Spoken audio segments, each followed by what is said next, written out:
Hello everyone! So the long-awaited 31st episode of Skibidi Toilet Multiverse has been released just today, and in this video I will conduct its most complete and detailed analysis for you guys, and find every incredible secret and Easter egg that Dom Studio left for us and that no one else besides me noticed. I assure you of this.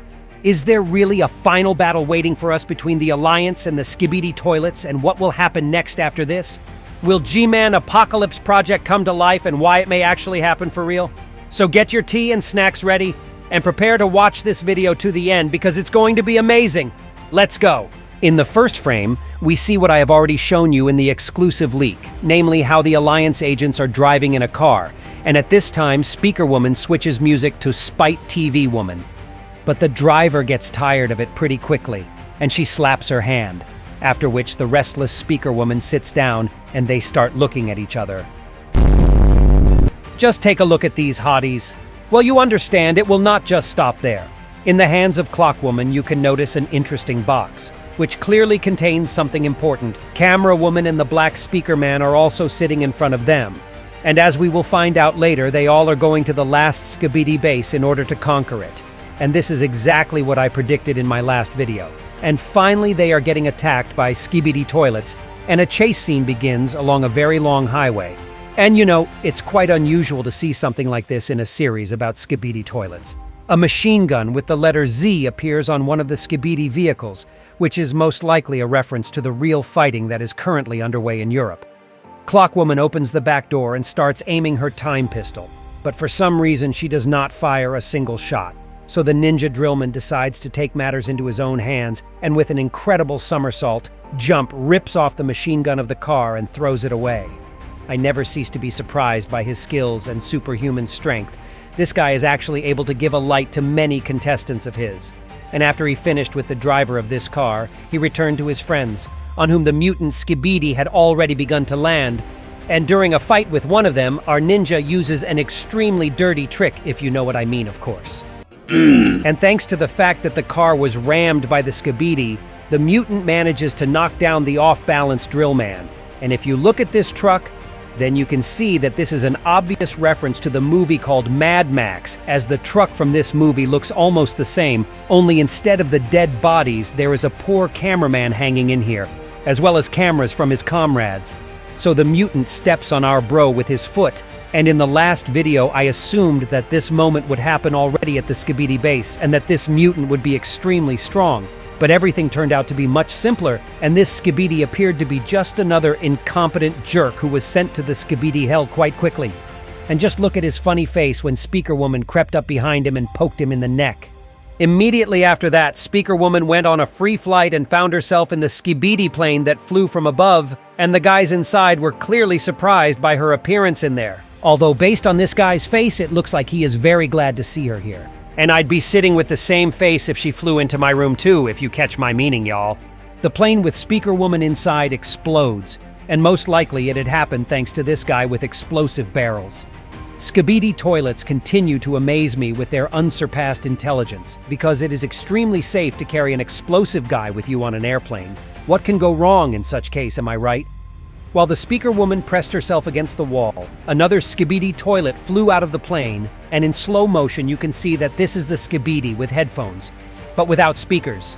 And this Skibidi was not visible on the plane. Perhaps he was just a passenger who was sitting in this seat. And immediately after the crash, Speaker Woman found herself on the railway, along which, by an incredible coincidence, a train was traveling. And literally in a few frames you can see this train, and it looks like it's another Easter egg. This time about Harry Potter, as this train is very similar to the Hogwarts Express.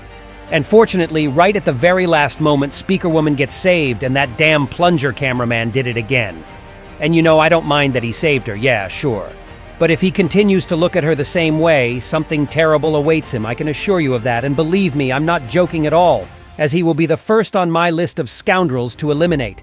And when all the Skibidi have been defeated, a message gets sent on the camera woman's tablet that sounds like, "To our final battle to Skibidi Toilet Base."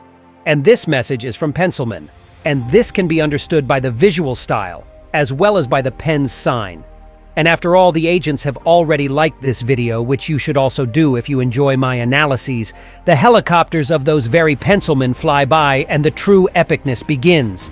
First thing first, we are getting transported to Titan Clockman, who continues to demolish all the toilets that stand on his way, and after he stopped time, his blades as well as the clock, which is attached on his belt, began to levitate.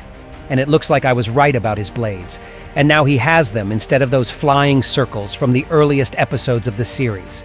And as for the clock, now in order to bend the Skibidi to his will, he does not need to perform this strange ritual that we could remember from the third episode, as it is enough for the watch to fall on the eye of some Skibidi, and they will obey the metal Gigachad immediately.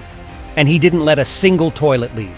Just look at these poor devils and how Titan Clockman stood over them. I don't even want to imagine what had he done to those miserable toilets, and thank God we won't see it ever again. And that shot reminded me of a scene from the movie Shrek. And I also want to draw your attention to the fact that this place is quite similar to the surroundings of the Skibidi base from the 13th episode, based on this pipe and the green building. And after the villains were finished for good, Titan Clockman received the same message as all the agents, and he set out right on his way. And he did it with the help of his new improvements. For instance, he got his own jet boosters now, like other Titans, so that at this moment our brother can also reach his point of destination pretty quickly. But I think that considering his abilities on foot, he would get there faster, and he would only use flight to look even cooler. And in the next frame, we are already shown Titan TV Man and Titan Cameraman, who are just walking through the piles of Skibidi toilets without paying any attention to them. And it seems that after the death of the Alpha, the Skibidi can no longer stupidly oppose the Alliance's forces. At some point, I even felt a little bit sorry for these dummies after the Alpha had gone, because everything became really freaking bad for them. And it will be even worse, I can feel that with my bones. Because the Alliance has already gotten some new weapons that were shown to us at the end of this episode, and it looks like all those pieces that are lying around this device were once remnants of some Skibidi toilet, which means that the tests were actually successful, and we will see this from the reaction of the scientists. And the cameraman who was standing next to me was all smeared in something red, and I'm not sure if this guy knows that the mask needs to be lowered so as not to get dirty. I don't know why scientists didn't inform their unintelligent colleague about this, though. And now I would also like to talk about whether the final battle is really waiting for us and where will this series move next. In favor of the fact that this will be the final battle, it says that Titan TV Man told Titan Cameraman, "Let's finish this." However, despite that, I think this is a so-so argument, and I still adhere to the theory that a truly terrible threat is coming to this world really soon. And now I will explain what I mean with more detail. Based on what the Alpha said earlier, she has a certain master for whom she committed all her crimes and prepared the ground for his conquests.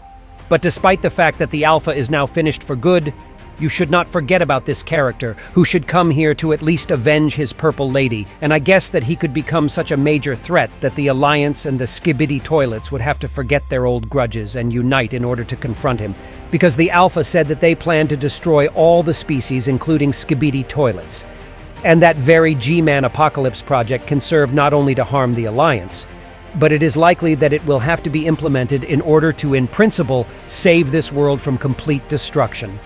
Yes, it may sound pretty crazy, but such a scenario is quite possible to occur, and based on this, I can say that the next episode will not be the final battle. And that was all for today. Write your own theories on what might happen in the next episode in the comments below, as I am always interested to know your guys' opinion. And be sure that you are subscribed to my channel so as not to miss new videos. And it was me, Isso Chad. See ya!